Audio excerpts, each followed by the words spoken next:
Hi, Ms. Ling. What grade do you teach? Grade 7. My name is Gurpreet Corbains and I teach grade 11s and 12s. My name is Manmeet Soda. I'm a teacher at LA Matheson Secondary School. I teach a little bit of everything. I do some grade 12 classes like Law 12. I also do a little bit of special ed. I've done social studies, foods, math, you name it. So my name is Mr. No. I teach grade 11, 8s, and 12s. How long have you been teaching?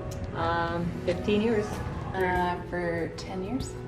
I've been teaching for 11 years. This will be my 4th year in January, officially. How do you, as a teacher, feel about standardized testing? I am personally against standardized testing for various reasons. I think every student is different in terms of abilities, creativity, and I think one test cannot do justice to the assessment of that student. Standardized testing, I believe, has its place, but I think that we rely on too much and then it defeats the purpose of what standardized testing should meant to be. I think a lot of teachers put too much effort to standardized testing and giving the whole mark as a standardized mark. So the reason why standardized testing is not a good thing is because kids are just you're cramming a lot of things into that one precise second and timeline where you test a student. And for example, if a student that's really bad and you give them that test on January 1st, so that student automatically fails the course, but what happens the next day if the student says, hey, give me 2 more tries, I can actually study, and then gets an A, and then, so therefore you kind of stop the kid from growing on, and because you said, here's your mark, the end. So that's where standardized testing fails. Now, I think standardized testing has its place in that we should use it, but not wholly dependent mark. It should be a combination of standardized testing, conferences, and seeing the child's growth over a period of time. My thoughts on standardized testing. I think that, definitely like everything else in the world, there's pros and cons to it. I feel like in today's world, there's a lot more cons to it. But I think when they first developed the idea was that you were going to create a test that encompassed all skills and abilities into this one kind of test where you could test someone after a period of time of studying or whatever. Do I think that's the best way to figure out whether someone is intelligent or not? No.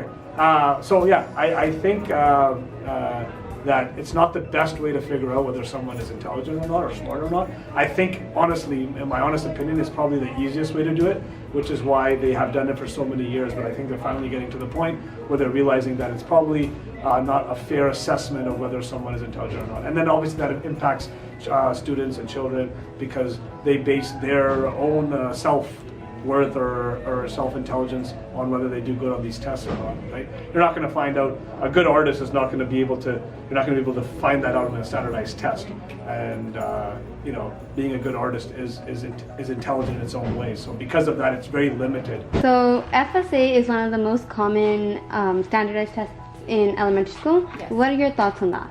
My thoughts, being that I teach in a school where most everyone is ESL, I don't think that it is a good representation of being able to test sort of all students. I think that for the kids that are at our school, what ends up happening is they don't even know, for instance, I had one group who didn't even know what the word cattle meant, and so it was one of the tests was reading comprehension, and it was about cattle, and they were like, what is cattle? And so obviously a school where it's predominantly white, where they've grown up knowing what cows are, is going to have completely different results to someone who doesn't even have that background knowledge, right? So people who are ESL learners or a different socioeconomic background, they might not have the background information that a school that has more resources and parents that are willing to take them and do things might have. Do you think that some people's socioeconomic backgrounds affects their learning in school because of the curriculum that we are forced to learn or in your case teach? I think that there is definitely some, I think it's not necessarily affected by the curriculum, but for the resources. So for instance, there's some packs, right, where they are able to provide so much more in terms of resources in order to teach those things. They're able to have kids going on field trips like every month and getting those outside experiences. Their kids are in after-school programs, and that might not necessarily be the case in schools with a poor socioeconomic background. What purpose do they serve for the students and for the teachers? It's funny because it gives them direction and it doesn't give them direction. It gives them direction in the sense that you have a standardized test that you're working towards, that you know you have to do. So they have all these practice books and all this kind of stuff to do them. So you can spend your time doing that. At the same time, because the kids don't know exactly what's going to be on a standardized test in terms of content, so there's also that ambiguity of what kind of questions are going to be on there. So in terms of students, I think it gives them something to look towards as a beacon of testing their knowledge, albeit in a false way. And for teachers, I think it gives them the reassurance that the student, I mean, I think it's false reassurance. I think the idea is that, oh, if you're teaching well, the student will do well on a standardized test. But that might not be the case, because the student may not do well in the test because they might have anxiety, or they might not be good at remembering things and all that, and so on and so forth. So it's not reflective of what they've learned, but I feel like teachers might feel proud of the fact that their kids have done well on a test. I think we all know that schools are ranked based on standardized testings. We have Fraser Institute, a local organization that basically looks at these numbers, and then there's a huge list that goes out in the newspapers ranking schools. And but these rankings do not take into account factors like ELL learners, learning disabilities, and special needs students. So of course private schools rank way better than public schools. It also kind of focuses negatively on certain schools, and some teachers are even feel the pressure that it's basically judging them. So teachers use it as a benchmark to see where the student's at, and for the students, they think it's more of a rat maze where they have to jump through a lot of hoops to get to where they go. So students don't see a lot of point in teachers. They do it because it's a quick, efficient way to get it done. But the whole new curriculum is shifting away from that. So yeah. They can also kind of see where their students are at. However, when they're taking the results and then giving it to the Fraser Institute, and then they're publishing it in the newspaper, then they've taken what could have been good data and they're using it in a way that it probably shouldn't be used to compare schools. I just don't think that that's really the way to go. I realize people will be like, oh, our school's only number 27 or something. Yeah. Have you ever caught a student cheating and wondered if it was because of the pressure of doing well on the standardized test, or for the grade rather than the knowledge? Is cheating on the FSAs? Yes. Oh yeah. Or any test. Or any test. Did you think it was because of the pressure of getting that grade, or because they wanted to, or because they didn't learn enough? I think that there's a lot of pressure put on students now especially at our school. I feel like the students are kind of expected to pull A's and B's, and I've had parents actually ask me what their child is rated in terms of the other students. So I think that the new curriculum is definitely going in the right direction. So the new curriculum, they're trying to take away from the focus of doing grades. I'm not doing letter grades with my class this year, so it's more of a descriptive feedback and reflection, and just focusing on the process of learning as opposed to the percentage. Yeah, like the letter grade. Have you ever caught a student cheating and wondered if it was because of the pressure of doing well in the standardized test for the grade rather than the knowledge? Definitely. So I do think students feel compelled to, not even standardized testing, the whole idea of getting certain marks, like 95% average to get to universities and all that. And because of that, a student may not care about the learning process and growing as individuals, or actually attaining that knowledge. They do it more for the fact that they need to get a certain percentage to get into a university, or a certain percentage to get into class.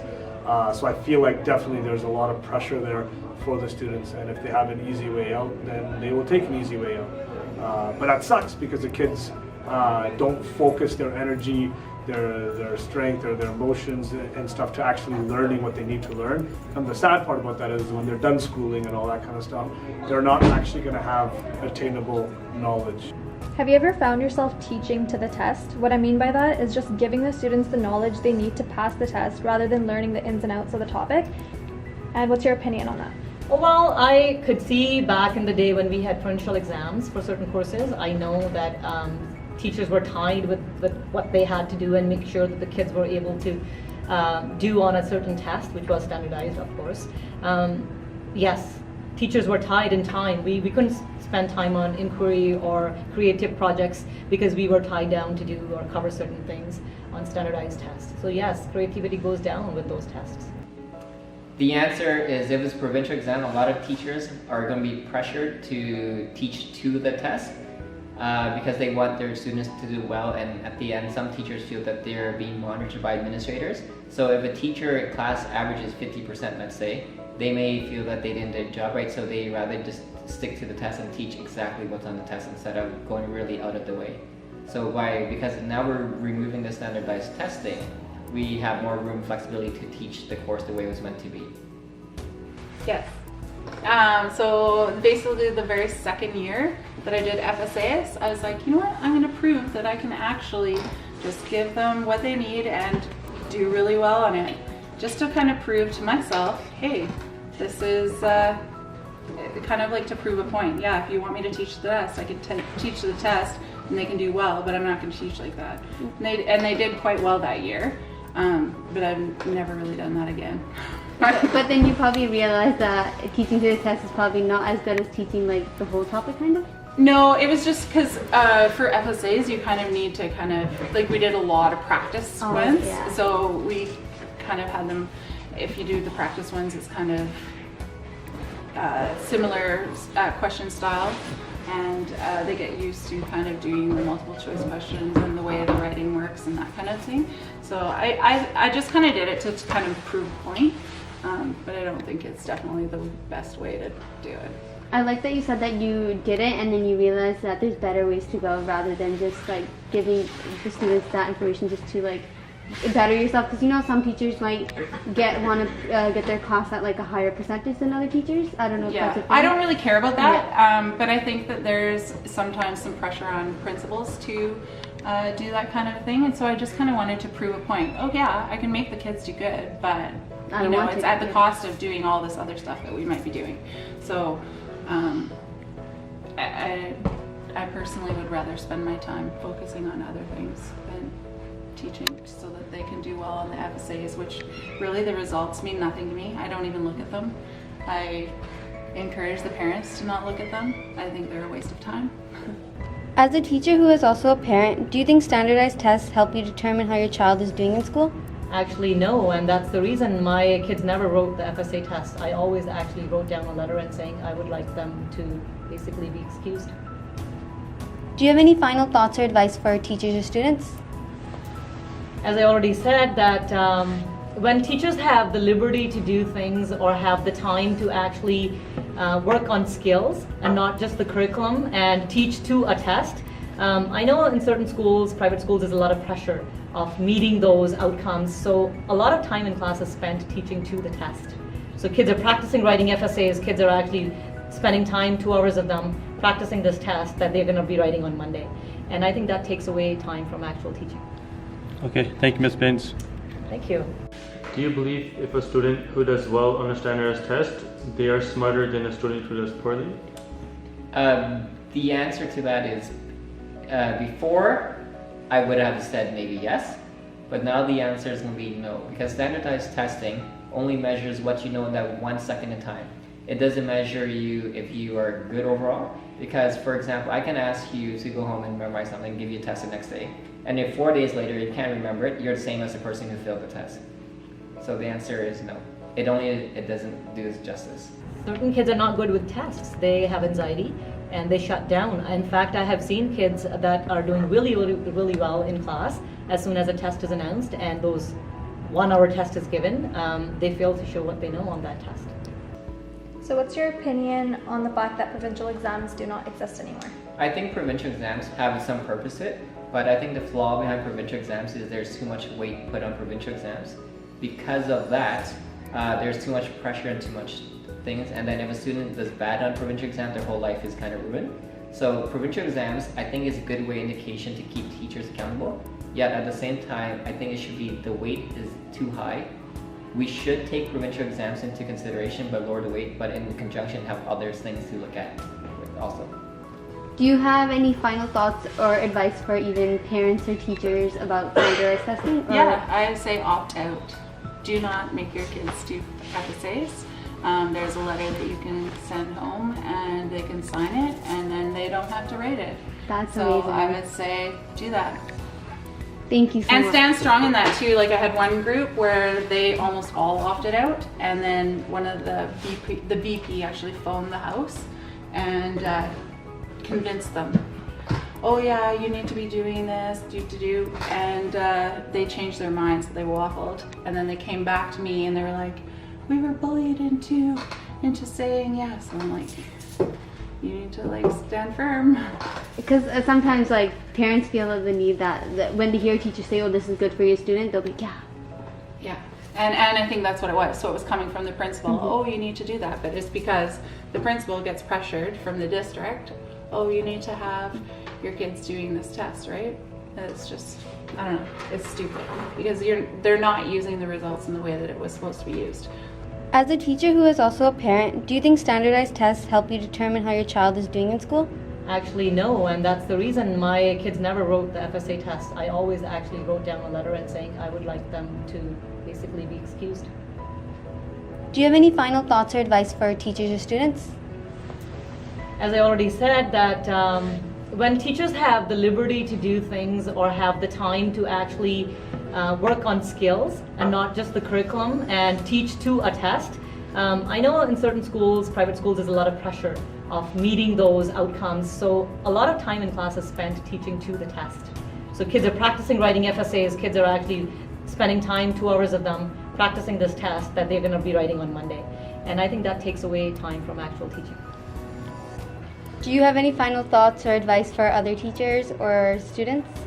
Well, not teachers, because I think there's probably 1,000 teachers that are give me advice. So I'd rather give advice to students and say that, yeah, you know, it's tricky business, this whole standardized testing and getting certain marks and all that. But at the end of the day, the ultimate goal is for you to become a knowledgeable person in whatever craft you're trying to pursue. And so you can't deceive, you can't cheat when you're going on your first day of work, or you can't pretend like you know something the first day of work. And so because of that, in the long run, you have to keep that in the back of your mind and then actually make sure that you're understanding the processes, the complexities, and the content of whatever you're trying to get into. And so you're doing yourself a favor by not cheating. Because if you don't understand the material and you can cheat your way of getting a 90%, but you don't understand it, that's ultimately going to catch up to you some way down the road. You may not care now, however, when you are 30, 35, a professional in your field and you don't know something, that might be a very embarrassing situation for you. So, be good. Standardized testing, I think, is going to be moved other way. The whole idea of testing and quizzing, eventually is just going to phase out.